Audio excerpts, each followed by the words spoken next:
dia para cada um de nós, para que possamos discernir o certo e o errado, para que possamos criar caminhos que agradem o coração do Senhor. Ó Pai querido, que a presença do Senhor nesta manhã seja manifesta através desse estudo, para que possamos entender e interpretar a Tua palavra de forma correta, de forma que possamos adaptar a nossa vida à Tua palavra, não adaptar a Tua palavra à nossa vida. Nós sejamos sábios e entendidos para entender que o Senhor está no controle de tudo, no controle da nossa vida, da nossa família, da igreja, enfim, deste mundo todo. Então, pedir ao Senhor nesta manhã que prepare os nossos corações para agregarmos nele, ó Deus, algo que vai dar fruto, não somente para nós, mas para todos aqueles que nos rodeiam.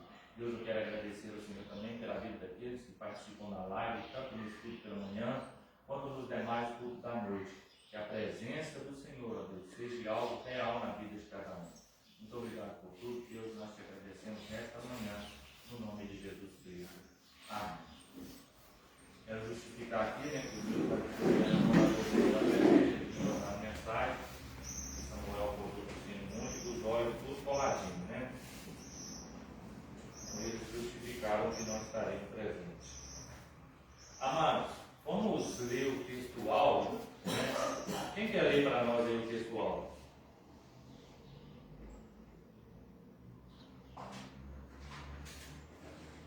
Por esta causa te deixei em Creta, para que pusesses em boa ordem as coisas que ainda restam, e de cidade em cidade estabelecesses presbíteros, como já tinham dito. Verdade prática.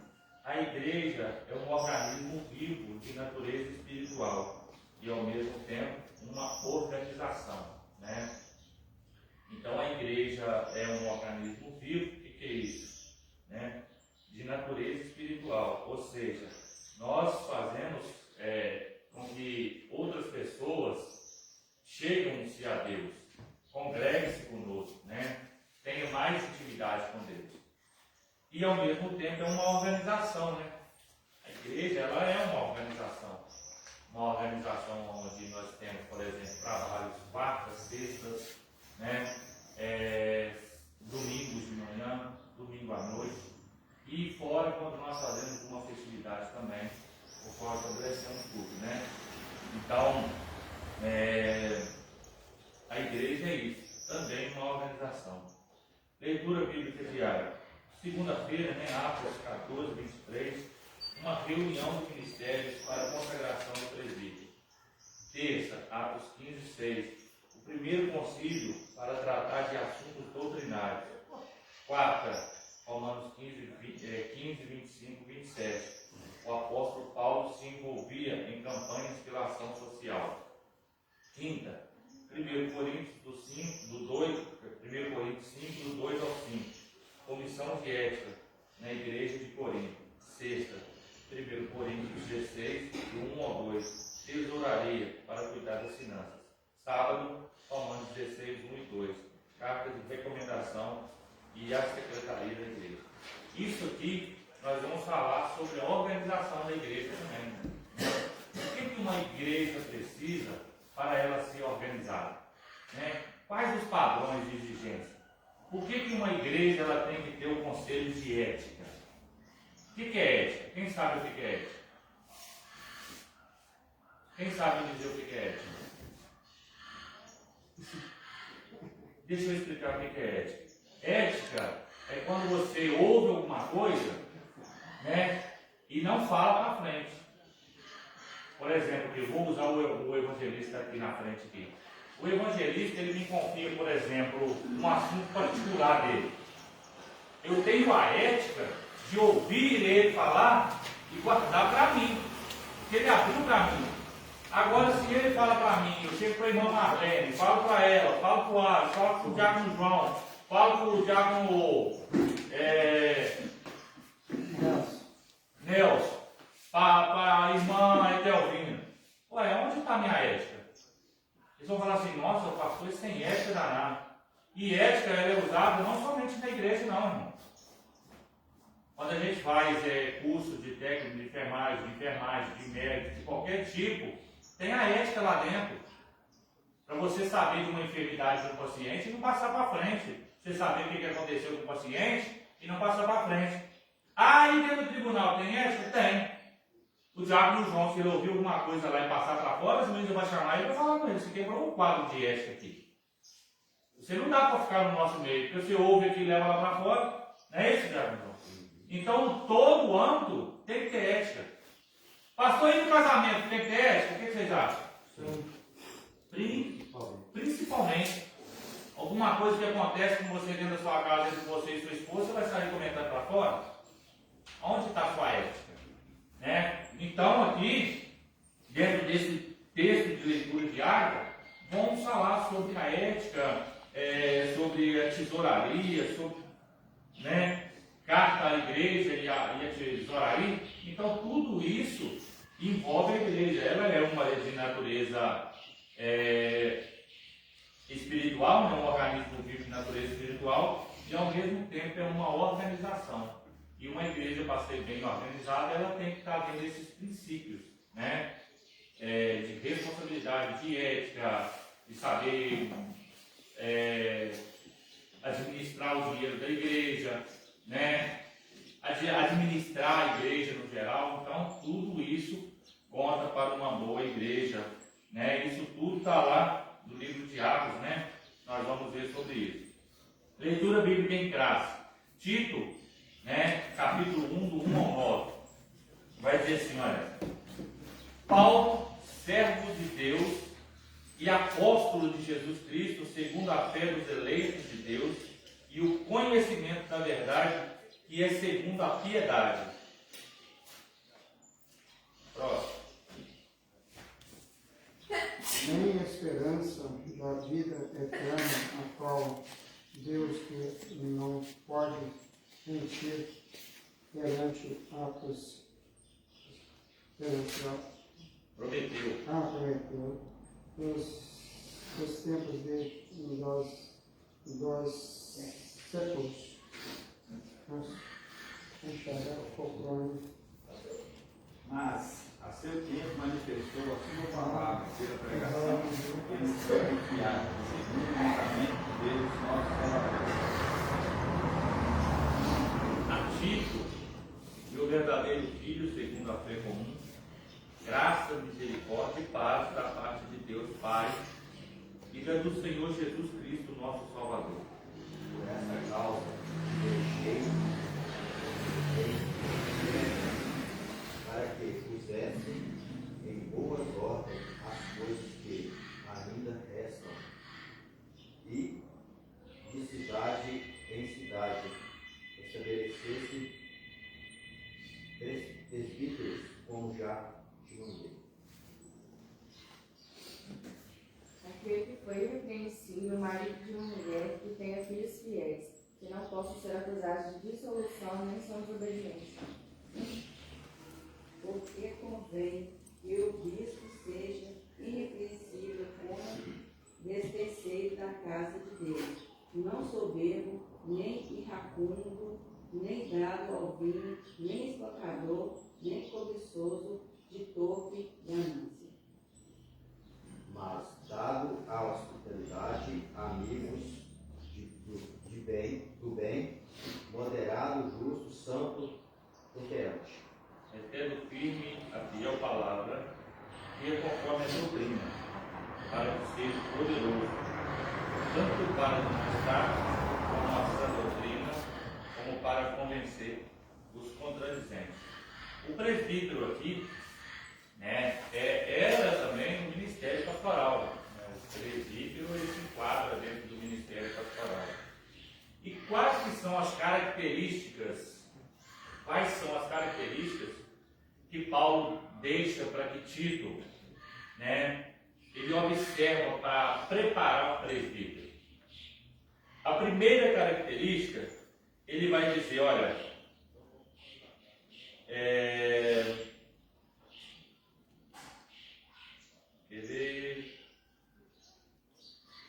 irrepreensível, né?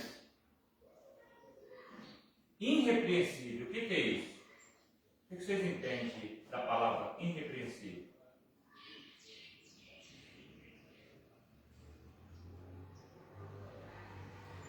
O que é? Correto. Aquele que não tem como você olhar para ele e acusar ele de alguma coisa. Ele é irrepreensível. As atitudes dele, os atos dele, não dão motivo para ninguém repreender ele, né? Essa é a primeira característica. A segunda característica, marido de uma mulher, ou de uma só mulher. Ou seja, se ele tem uma mulher, vamos supor, aqui, outra em Caratinga, outra em Moaçu, ou tem duas aqui mesmo, ou três, ele serve para ser um bom presbítero e um bom pastor? Não. Então, essa é um requisito, que ele fosse marido de uma só mulher. Terceira característica, que tenha filhos fiéis, ou seja, que tenha filhos obedientes, filhos que obedecem o pai, né? Vamos pegar nos dias atuais hoje. Se fosse olhar aqui, segundo o que Paulo disse para Tito, que algum pastor hoje vingaria? Dificilmente. Porque tem pastor hoje que ele é pastor, mas os filhos estão no mundo. Então essa não seria uma característica, né, para alguns pastores hoje. Não que isso seja culpa do pastor, né? Porque tem filhos que ao longo do caminho crescem e quer mais, né? Mas eu estou dizendo a respeito do que Paulo declara a partir daqui da característica. Que não possa ser acusado de dissolução, nem são desobedientes, né? Os filhos dissolúveis, desobedientes, né? Que não obedecem. Então fica até difícil para um pai contornar uma igreja nessa situação. Convém que o bispo seja irrepreensíveis, né? Como despenseiro da casa de Deus, não soberbo, nem iracundo, nem dado ao vinho, nem espancador, nem corruptor de toque ganância. Imagina um pastor que é espancador, hein? Bravo, né? Que cobiça tudo, ganancioso. Que nem eu estava vendo um relatório de um pastor lá que fez uma igreja, porque a igreja estava gerando só 70 mil, ele gastava 15 mil de despesa da igreja. Então ele abriu uma outra lá, não sei, no lugar no Rio lá, e de 70 foi para 200 mil. Mesmo tamanho de igreja. Espera aí. Qual que é a finalidade dele? Finança ou alma? Porque quando você fecha uma igreja porque está vendendo pouco e quer abrir outra porque vai vender muito e tal, o seu negócio não é, né? Aí já não enquadra aqui, ó. É cobiçoso, né? Toque, ganância, né? Nem os que bebem, né? Hã? Nem os que bebem. Nem os que bebem, né? Aqueles que vivem embriagando isso, né? Falando lá no vinho. Bebendo. Mas que ele seja o quê? Hospitaleiro. É o que eu sempre digo aqui. A igreja em si, o membro em si, ele tem que ser hospitaleiro. Isso eu não estou dizendo para crente, não. É qualquer um chegar na sua casa. Tem gente aqui que não gosta de receber testemunho de Jeová, né? Fala que são chato, né? Mas você tem que ser hospitaleiro. Deixa ele entrar dentro da sua casa. Convide ele, fala, antes de você começar, podemos fazer uma oração junto? Ele já vai se sentir meio desconfortável. Mas você está sendo hospitaleiro, porque você está oferecendo aquilo que você tem. Né? Faça isso. Mas não bata a porta, não. Né? Não finge que não está vendo. Tudo bem que tem horas que são muito chatinhos, né? Mas receba. Mostre para eles que você é diferente, né? Porque na verdade eles estão cumprindo o papel deles. Não estão errados. Eles estão trabalhando afinco para cumprir aquilo. E às vezes a oportunidade que você tem de ganhar eles, você fecha a porta também. Ah, mas eles são difíceis de ganhar, mas pelo menos você evangelizou. Você falou do seu Deus para ele. E às vezes você fecha a porta para ele não falar do Deus dele, mas você também não tem oportunidade de falar do seu e com elas. Né? Então aqui está dizendo, seja hospitaleiro, amigo do bem. Ou seja, tem tanta gente, irmão, que quer ser amigo do mal, né? E aqui Paulo está dizendo, olha, escolha homens que queiram ser amigos do bem, né? Moderado, justo, santo, temperante. Tem hora que eu não me enquadro nesse aqui, nesse quadro final aqui, temperança. Tem hora que eu extravaso, tem hora que eu preciso moderar, né? Está aqui dizendo moderado, né? Temperante, preciso, porque tem hora que você sai de si, né? Você fala coisa que não precisava falar, você fica irritado, né? E eu sou o primeiro a apontar para mim. Eu não tenho essa de falar o seguinte, vou apontar para o ciclano, não. Tem hora que a gente falha nisso aí, né? E a gente, o maior privilégio que a gente pode ter na vida é reconhecer que a gente erra, né? Que a gente não é santo, não, mas que a gente precisa consertar isso aqui, precisa. E eu estou trabalhando há 20 meses, né? Para mim consertar isso aqui, ser mais temperante, mais moderado, conseguir me controlar. Eu ouvi um vídeo esses dias, o cara falando o seguinte, a mulher pergunta para ele, como é que você faz para conseguir viver bem? Ele disse, no meio de uma sociedade hipócrita, ele disse o seguinte, eu aprendi a concordar, a dizer que a pessoa está certa, e assim eu vou levar na vida. Aí a mulher falou assim, mas você sabe que você está errado, né? Ele disse assim, eu sei que você está certo. Ou seja, ele ignorou a fala dela também para viver bem. Tem hora que às vezes nós precisamos ser assim. Engolir seco, né? Passar a raiva sozinho dentro de si.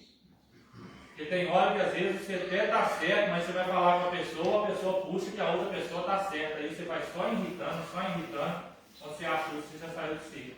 Porque às vezes você sabe que está certo, você vai falar que uma pessoa está errada, a outra pessoa apoia a outra pessoa, quer defender a outra pessoa, você acaba ficando irritado, e aí você acaba falando coisas que desagradam, que às vezes a pessoa nem tem culpa do mal que a outra pessoa fez, mas você acaba ofendendo porque a pessoa está defendendo a pessoa que fez errado, né? Então essas atitudes assim que a gente tem que ter essa temperança, retendo firme a fiel palavra. Olha que privilégio, é aí que começa o mais agradável, reter firme a fiel palavra, né? E é conforme a doutrina, para que seja poderoso, irmão. Quer ser poderoso? Poderoso aqui não é passar por cima dos outros, não é ter dinheiro, finança, não. Ser poderoso aqui é saber que as suas palavras vão ser assertivas, que o seu pensamento vai ser assertivo, né? Tanto para admoestar com a sã doutrina, como para convencer os contradizentes. Olha você ver, é aquilo que eu disse ali, tem hora que você não precisa ficar queimando com a pessoa, você está certo e que a outra pessoa está errada, mas se você for poderoso o suficiente, você vai conseguir mostrar no silêncio e dizer o seguinte, não, vocês estão certos, eu estou errado. Eu me lembro que eu falava com uma pessoa o seguinte, não, você está certo, e a pessoa dizia para mim assim, não, nem sempre eu estou certo não, né? E isso também não quer dizer que eu estou certa não. Beleza, tudo bem. E eu aprendi uma coisa, nem sempre eu vou estar certo, né? E nem sempre a pessoa vai estar certa. Então eu não preciso perder o meu tempo para justificar que eu estou certo ou que eu estou errado. Se a pessoa acha que está certa, beleza. Não, você está certo, eu estou errado. Acabou. Vou entrar em discussão para quê? Né? Então, nós precisamos atentar para isso aqui. Porque ele vai dizer o seguinte, para convencer os contradizentes. Tem pessoas que querem nos contradizer, irmão. Isso vai acontecer direto. Mas isso não mostra que nós estamos errados, não. E nem tampouco mostra que nós estamos certos, não. Né? Vai depender da forma como nós estamos agindo e da forma como nós estamos vivendo. E da forma como nós acreditamos. Se eu estou acreditando fiamente na palavra de Deus, de que minha atitude está correta, eu vou estar certo.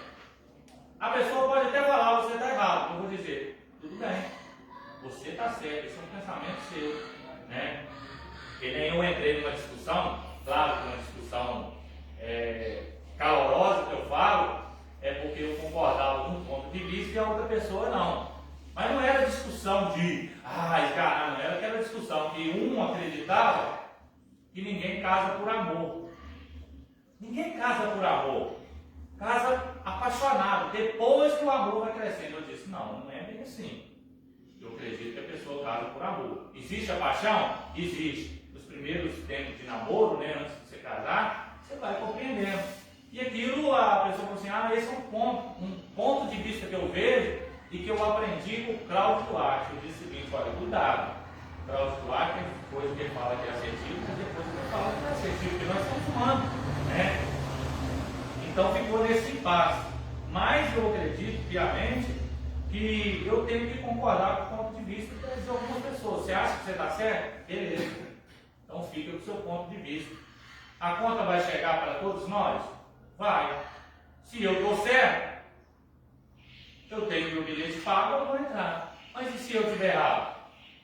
Dá tempo de eu voltar para consertar? Dá não.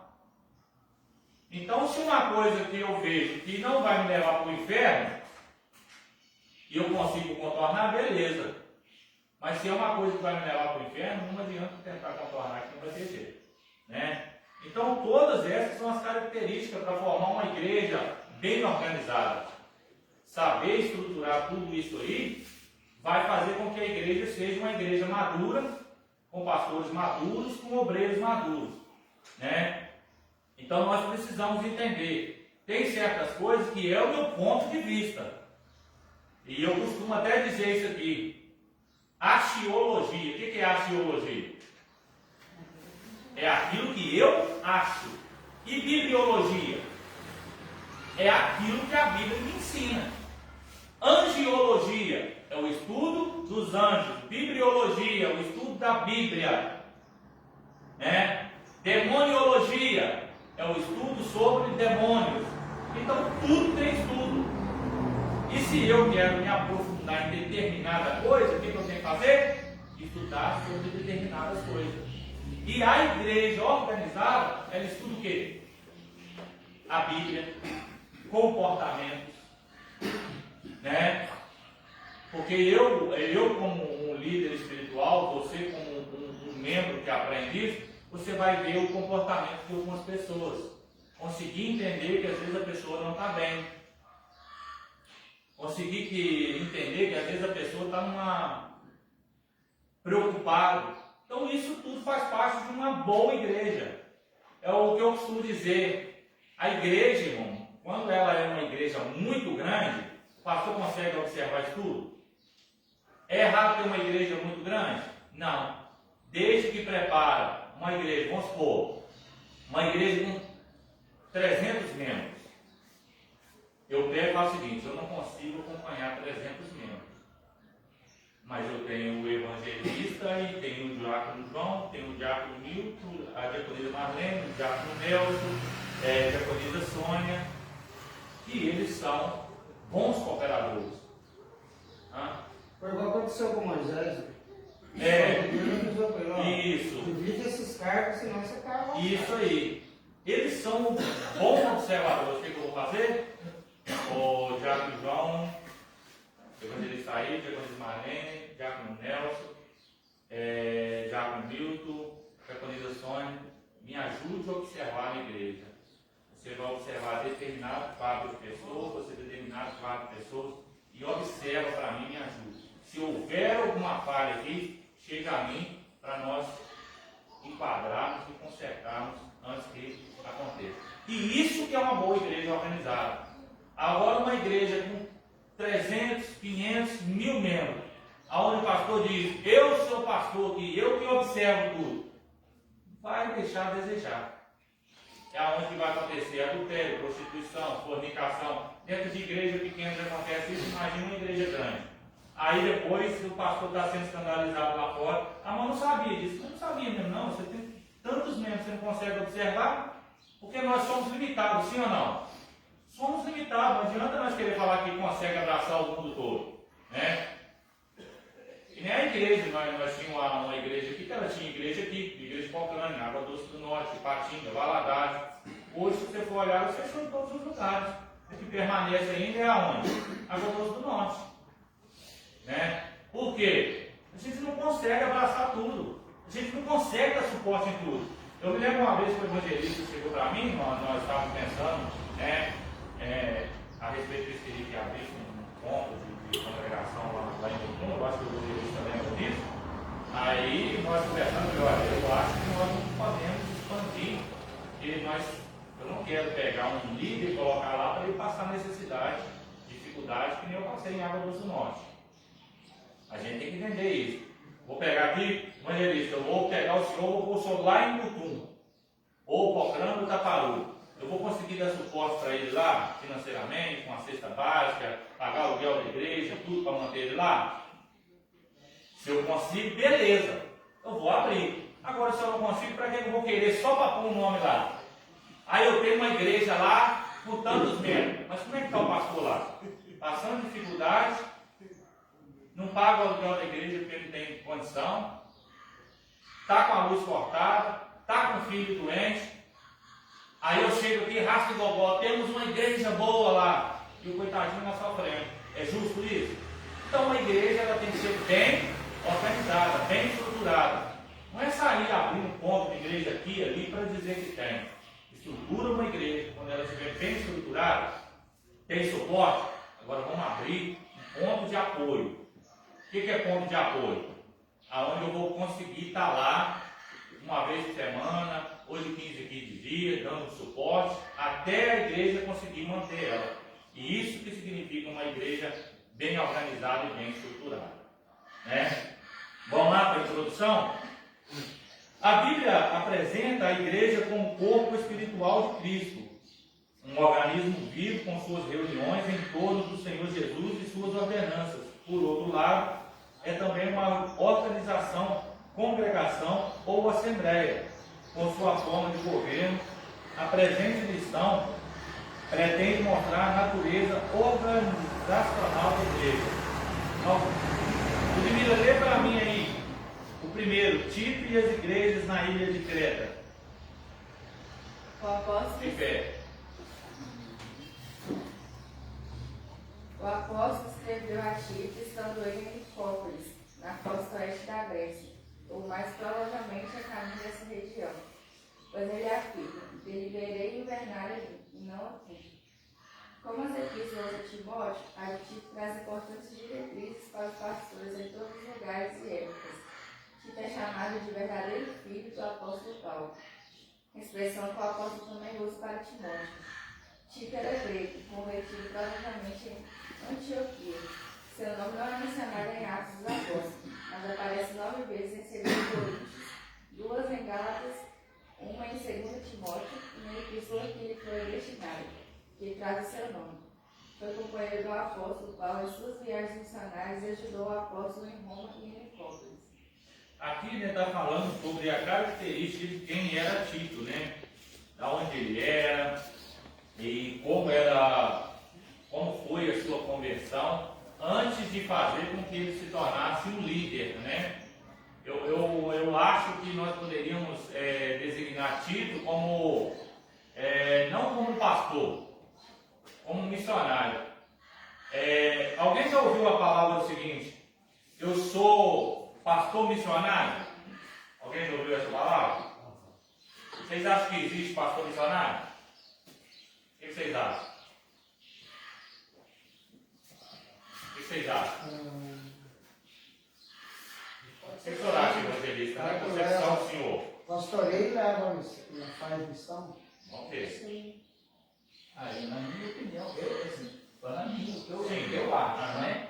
Leva título dessas coisas assim de pastor, evangelista, presbítero, não se dá uma pessoa que tem uma responsabilidade, né? Mas quando se parte para o campo de evangelizar, todos são pastores, todos são evangelistas, todos são, eu acredito assim, todos levam a palavra, então, mas esse texto, igual está falando aqui, que ele, né, aqui em casa, ele depois fala que é pastor de Creta, né, que é missionário. Missionário, eu vejo na vida, missionário, você sai fazendo missões, você sai, né, você não tem, no meu ver, missionário, você sai do campo, evangelizando, fazendo missões, né, ganhando almas. Pastor, né, dentro do que fala pastor, é o que fica fixo dentro da igreja, para apresentar o estudo, né, para congregar aquelas, né, quando é pastoreio aquela ovelha. Tem um rebanho, ele vai cuidar daquela ovelha, é o rebanho, cuidar do lugar próprio. Agora, evangelista, missionário, é mais na área de quando sai nas cidades, nos distritos, assim, no meu entender, é esse respeito. É isso aí, tem colocado. É essa característica. A questão de evangelista, pastor, presbítero, diácono, para mim tudo são, como diz, tudo são servos sendo usados. Tem os nomes, então, sei lá, para não ficar bagunçado, né? Vai ter organização, né? Essa é a organização. O pastor, o evangelista, cada um é submissa sua, né? Quando aquela hierarquia ali, um submissa ao outro, isso vai ter uma visão para não virar bagunça. Quem faz isso, faz aquilo. Então, esse nome é dado para separar, mas questão de levar a palavra, todos são pastores, todos são evangelistas, todos são missionários, todo aquele que fala, prega a palavra, ele é missionário, ele é pastor, ele é evangelista, é tudo. Então esse nome é dado, fica fixo. Né? Como diz pastor, eu vejo que é o cara cuidando, tem 10 ovelhas, tem 20, a colocação que eu queria era isso aí, irmão. A igreja, para ela ser organizada, Paulo deixa critérios de títulos. Para que título? Para que serve o missionário? O missionário é aquele que vai e abre o campo. Quando ele abre o campo, que ele evangeliza, as pessoas querem o quê? Congregar.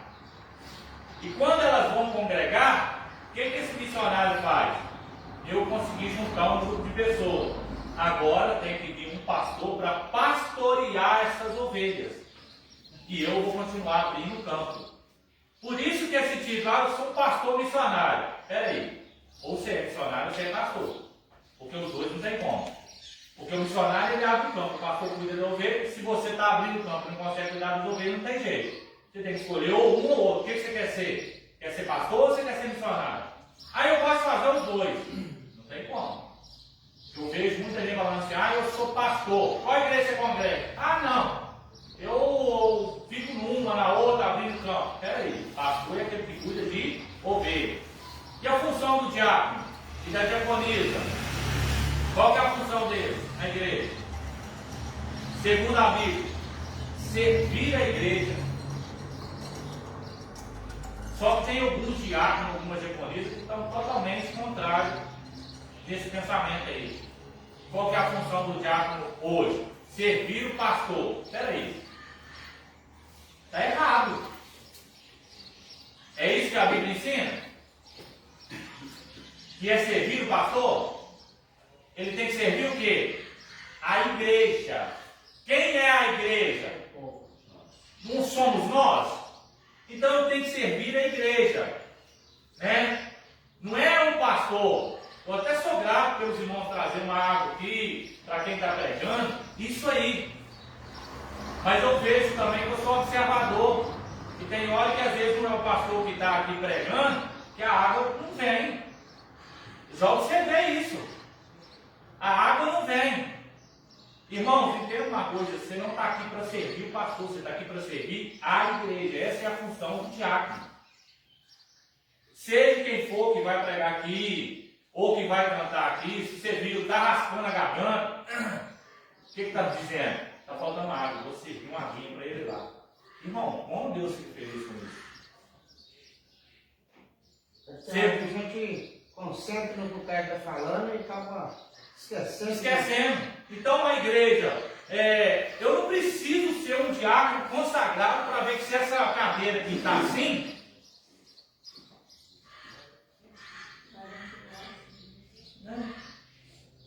Não é meu papel, não. não é meu papel não.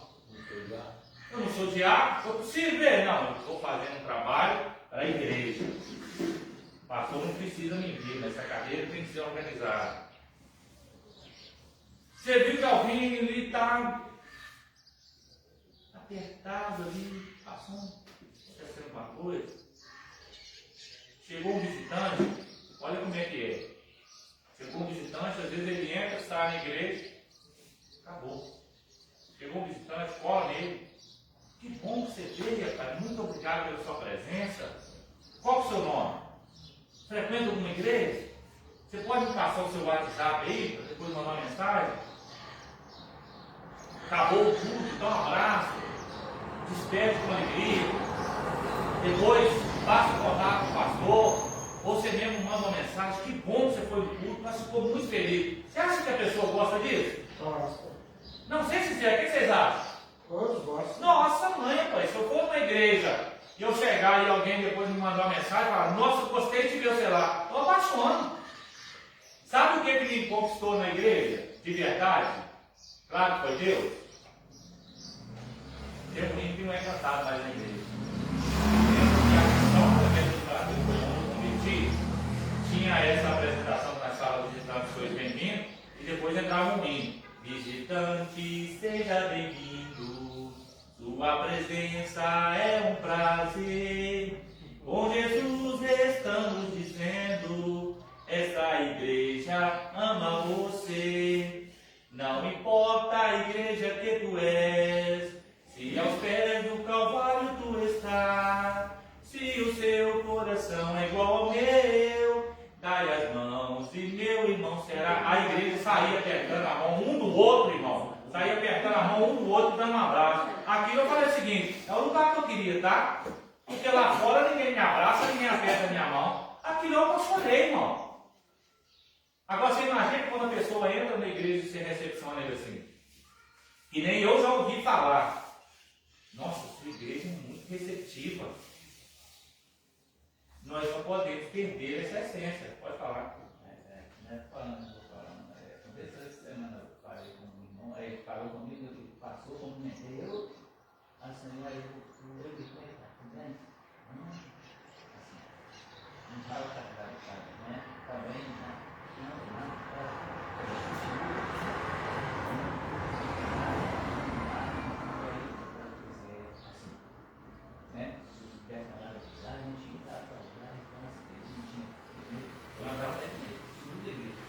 Eu já sei o que é.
Então vocês entenderam por que a igreja ela tem que ser bem organizada, bem estruturada? Se nós fazermos isso aí, o bom seria que toda a igreja estivesse aqui para aprender isso, a colar nas pessoas, a perceber quando uma pessoa some, né? Para ajudar, né? Um visitante quando entra aqui, se abraçar ele mesmo, encostar nele. Você viu que ele não está com Bíblia, né? Chega perto dele. Tem visitante que às vezes ele fica meio constrangido, porque às vezes ele não sabe ler, né? Mas se chegar e falar assim, eu não consigo ler assim, você já dá uma interpretada ali que às vezes ele não sabe ler, ele não quer ser constrangido, mas encosta nele, fala, eu estou aqui, se precisar de alguma coisa, você pode me falar, né? Recepciona, porque a recepção, irmão, ela agrada muito, né? Agora, o pastor de Creta foi constituído pastor da ilha Creta pelo apóstolo Paulo para colocar em boa ordem as coisas que restam e também para estabelecer presbítero de cidade em cidade. Os relatos de Atos omitem esse trecho do itinerário de Paulo. Ele passou por Creta durante a sua 4ª viagem da condição de prisioneiro, com destino a Roma, num local chamado Bons Portos, Atos 27:8. Pelo que parece, não foi nessa ocasião que ele deixou Tito em Creta. Não foi nessa ocasião que ele deixou Tito em Creta. Então, quando Tito foi deixado, ele foi deixado como pastor para colocar as coisas em ordem.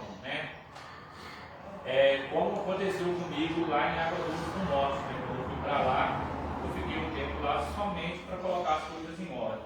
Quando as coisas entrou em ordem, era notório que eu tinha que partir para outra cidade, Como de fato eu vim para cá. E eu louvo a Deus que hoje lá a igreja está organizada, Tem um pastor que toma conta da igreja e ela está boa, Então assim, a função de Tito era isso. Ele organizar a igreja, colocar em ordem, preparar bons obreiros, bons presbíteros, A igreja ela não precisa ter muito membro, mas se ela tiver poucos membros, bem estruturados, calorosos, hospitaleiros, amorosos, tá bom demais, Amém? E Creta, terceiro, Em 67,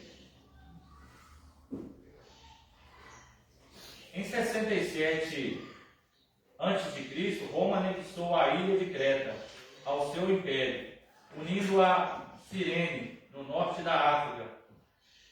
Nos termos da Líbia, como uma só província, a situação espiritual de Creta era desanimadora, porque a igreja estava desorganizada e o grande descuido no comportamento daqueles crentes é denunciado no capítulo 2.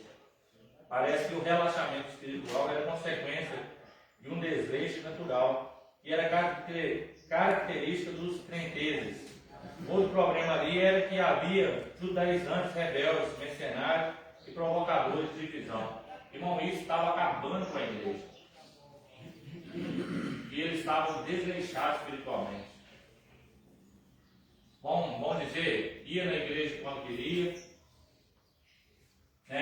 Tinha aquele grupo que era rebeldes, que era mercenário, que só preocupava com dinheiro. E tinha aquele que eram os provocadores de divisão. Irmão, pior coisa que tem é a igreja com grupo de divisão. Abominação isso. Eu sou do grupo do pastor. Eu sou do grupo das irmãs. Eu sou do grupo dos varões. Então eu só ouço o que os líderes dos varões falam, eu só ouço o que as irmãs falam. Eu só ouço o que o pastor fala. Irmão, para com isso, a igreja não pode ter divisão. Eu sou o cabeça da igreja aqui, mas o nosso cabeça é Cristo. Eu sou o líder da igreja aqui, mas o nosso cabeça é Cristo. Então a igreja ela não pode ser dividida em grupo A, grupo B. Nós todos somos unidos com um só propósito. A Bíblia vai dizer que na época de Paulo tinha divisão. Eu sou de Apolo, eu sou de Paulo, eu sou de Jesus. Igreja dividida, irmão. Reino dividido não subsistirá. A igreja ela tem que andar unida, não viver um cabo de guerra. Um grupo puxa para um lado, outro grupo puxa para o outro. Nem o grupo A cresce, nem o grupo B cresce. Fica sempre naquela terreno,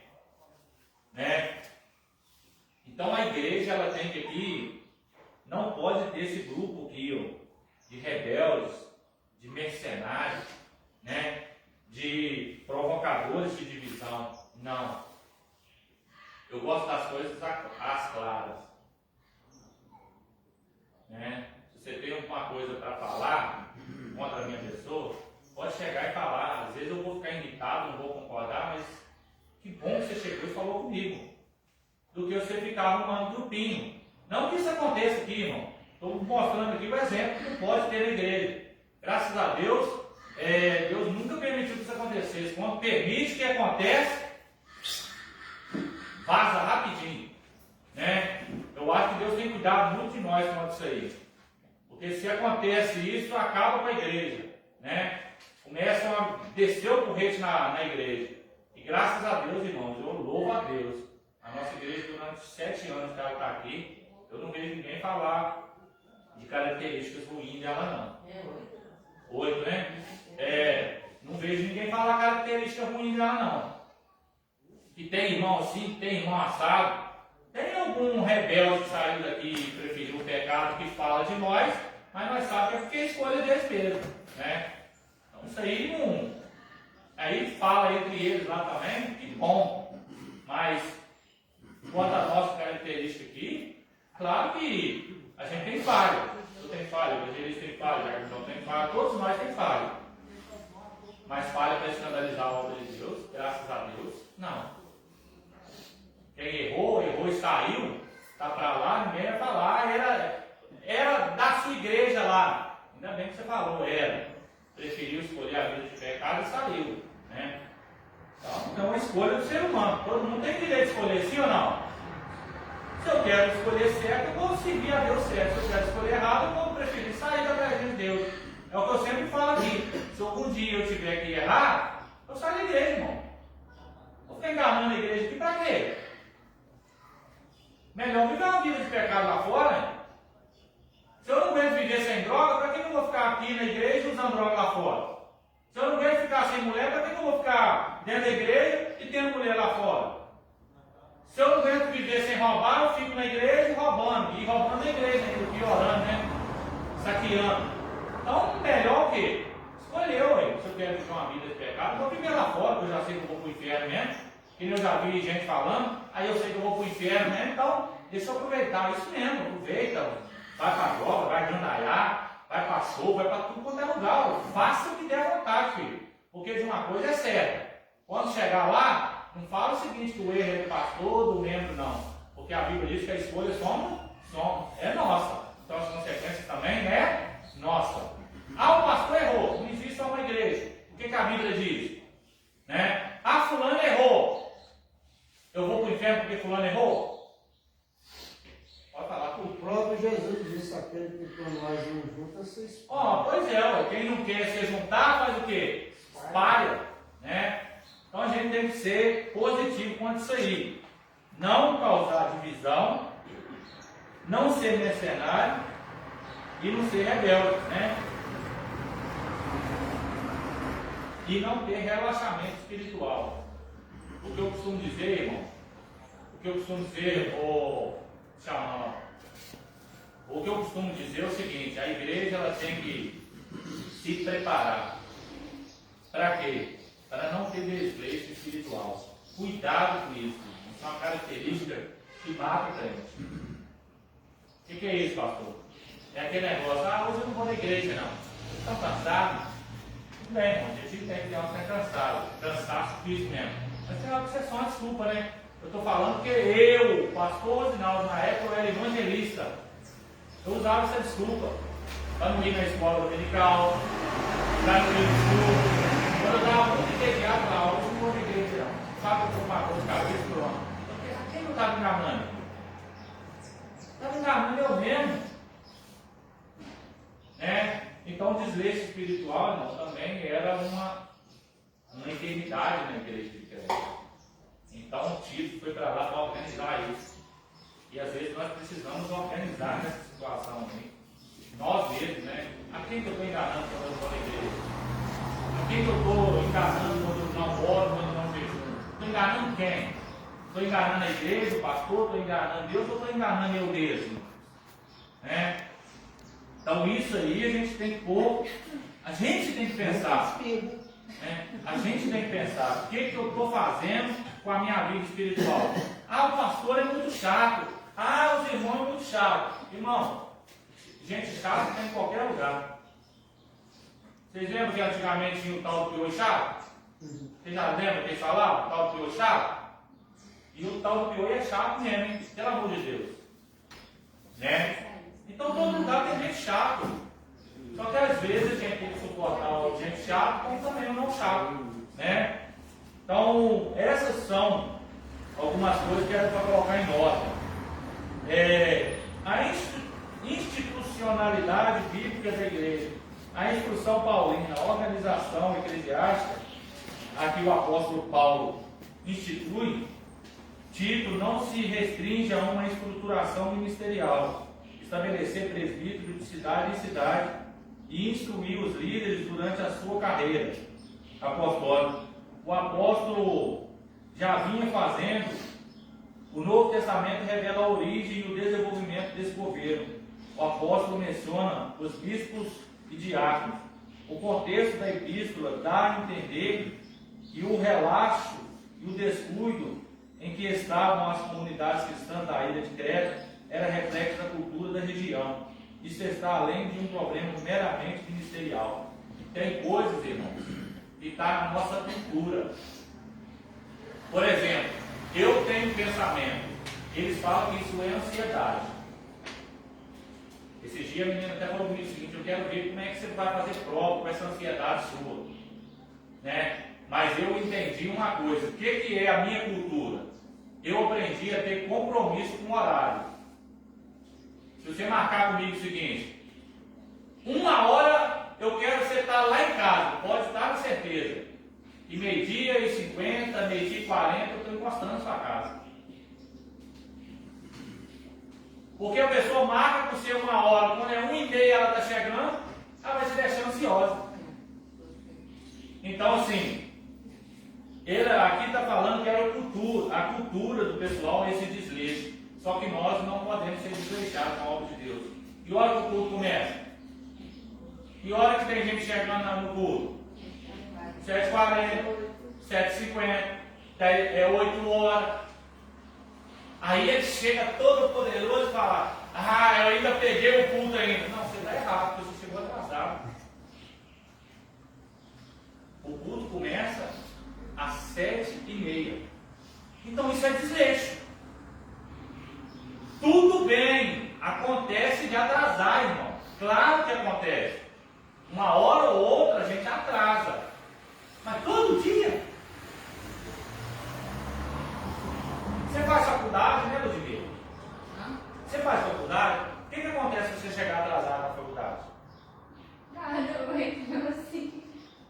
A faculdade está desleixada. Porque na época que eu estudava no Coronel Calhau, 7h. Se você não chegasse 7h, o limite era até 7h05. Você não entrava.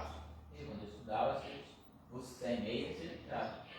Aí, já fazia? Isso aí. Ia com o pé só e levantava a calça só do lado da meio. Aí o resto, ia acabar dando mica antigamente. Aí mandaram na casa dos outros. Aí se não tivesse ali, eu mandava na casa que entrava. Sabe? Eu estudava, era assim, Vocês estão pegar entendendo? caderneta todo dia e cair lá. Foi até bom perguntar, vocês estão vendo que até a faculdade não desleixaram? Eu não podia de jeito nenhum, né? Estão desleixados? Parece que uma vez só, não podia não. A própria faculdade está ensinando ela a ser irresponsável. Não, mas eu chego lá tarde, onde eu tô subindo, que morram lá, eu não chego na Não, aula. tudo bem. Mas eu estou perguntando o seguinte: o que acontece? Como a faculdade ela começa a disciplinar de ser o seguinte: não, você chegou atrasado, problema é Aí seu. agora que é a questão da cultura, né? Costumou chegar atrasado, entrou, de chegar e for barrado. Eu tenho certeza que no outro dia vai não ia chegar cedo. Deixa eu falar para vocês Vai. que às vezes a pessoa fala o seguinte: eu trago aqui, se quiser, eu trago aqui para provar. Os funcionários lá na empresa chegavam às 7h10, 7h20. Aí a gente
antes, não importa você esperar não.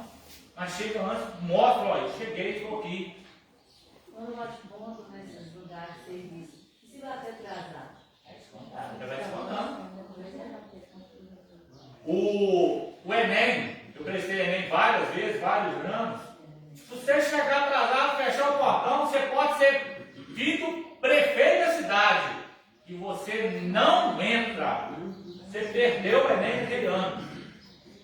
Agora, por que na nossa vida, no cotidiano, nós temos que chegar atrasado? Isso é uma cultura ruim que o povo implantou. Isso é uma cultura ruim de responsabilidade que o pessoal tem que implantar. E isso tem atingido as igrejas. Uma questão de tudo. Se eu tenho um serviço, eu tenho que chegar lá no local, por que eu estou No serviço, hoje eu estou de ponto, de desconto, sendo igreja, se você chega 7h05, você sai tanto 5. Mas no culto não é. Na igreja você chega atrasado, não tem na hora certa, perdeu. Só que é o seguinte, o senhor falou ali uma nojeira, mas o senhor sabe por que eles colocaram essa nojeira? Só de gente irresponsável. Gente responsável. Se você não tem que trabalhar, aí eu esqueci de fazer o aí alguém corretava e assinar para Eu conheço uma empresa aí, eu conheço uma empresa aí que eu não vou falar o nome dela não.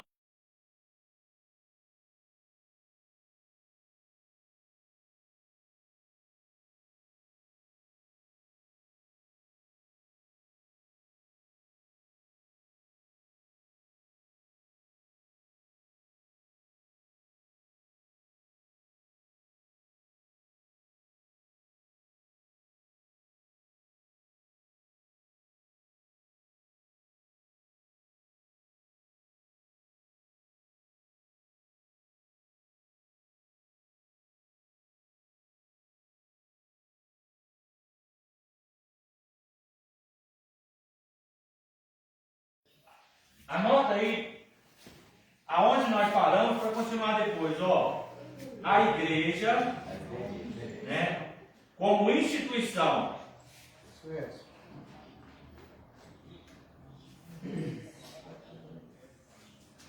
Para nós continuar depois.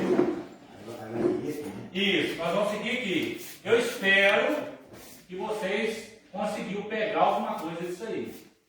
Isso não é coisa da cabeça do pastor, não. Isso é de uma forma que você, como pessoa, como bom ser humano, você precisa entender isso.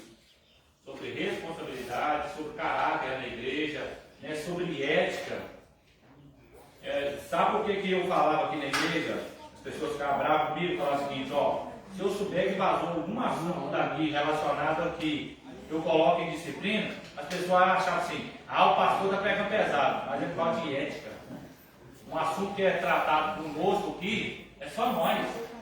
Se fosse para abrir ao público, eu deixava uma reunião ao público. Mas, então, se é para tratar de assunto relacionado a nós, né? Se for para o assunto que tem que ficar só entre nós aqui, não vou colocar todo mundo lá fora sabendo, né? Amém? Quantas horas? 8h58. 8h58. 8h58. Quantas horas? 9h09. E lá está 9 horas. Vamos colocar em pé. Relatório.